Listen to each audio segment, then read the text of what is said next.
Ao longo dos últimos dias, vocês devem ter visto aí pela internet, na televisão, imagens chocantes que chegam da faixa de Gaza.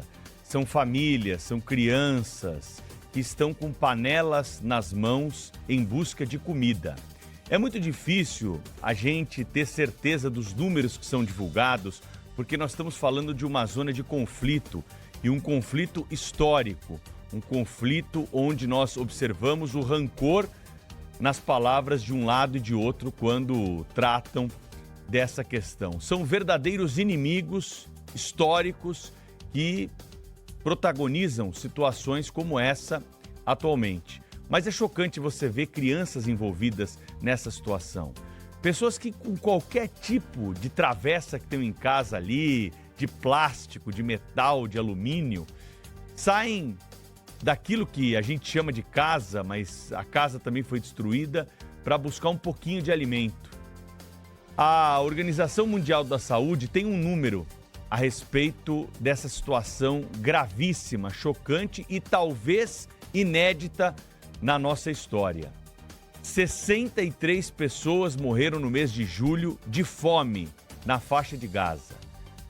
Mais de 2 mortes por dia, segundo esse levantamento. O que mais nos choca dessa história toda é que são 24 crianças com menos de 5 anos que não puderam experimentar nem um pouco da vida, porque morreram por falta de alimento.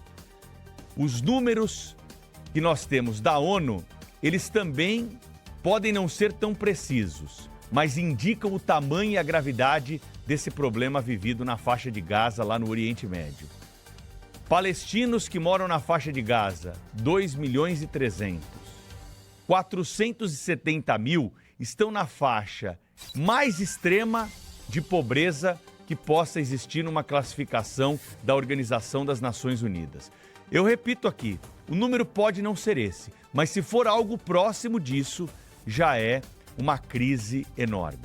Israel precisa responder a respeito dessa situação. Porque a partir do dia 7 de outubro de 2023, quando nós tivemos um atentado reprovável por parte do grupo terrorista Hamas no território de Israel, próximo ali da fronteira com a faixa de Gaza, nós tivemos uma escalada de violência sem precedentes. O primeiro-ministro de Israel, Benjamin Netanyahu, como um trator, passa por cima de tudo para se manter no poder e para tentar, de alguma forma, dar respostas ao povo de Israel. Não se trata de uma guerra, como já colocamos aqui em outras oportunidades. Guerra você tem soldado de um lado, soldado do outro. Arma de um lado, arma do outro. Tanque de um lado, tanque do outro. Drones que são utilizados hoje também nessas zonas de conflito. Aí nós estamos falando de uma população civil e muitas crianças envolvidas nessa situação, que não podem ir para a guerra e nem devem ir para a guerra. Afinal de contas, o conflito tem que ser travado em outra questão, se é o caso, em outra área, se é o caso de seguirmos com esse entendimento ou com a falta de um entendimento.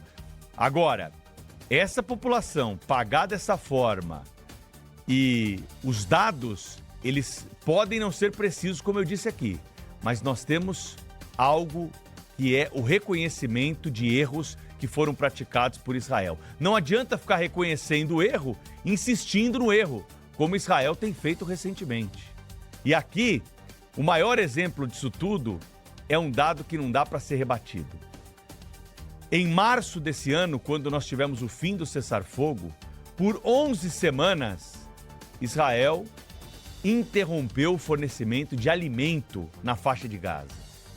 E os estoques, é claro que acabaram. E agora, em julho, há essa explosão de mortes, para não deixar dúvida do que realmente está acontecendo. As informações, elas circulam de maneira muito precária, porque não é permitida a entrada de jornalistas, são apenas os organismos internacionais que divulgam esses dados que nós temos para discutir o problema.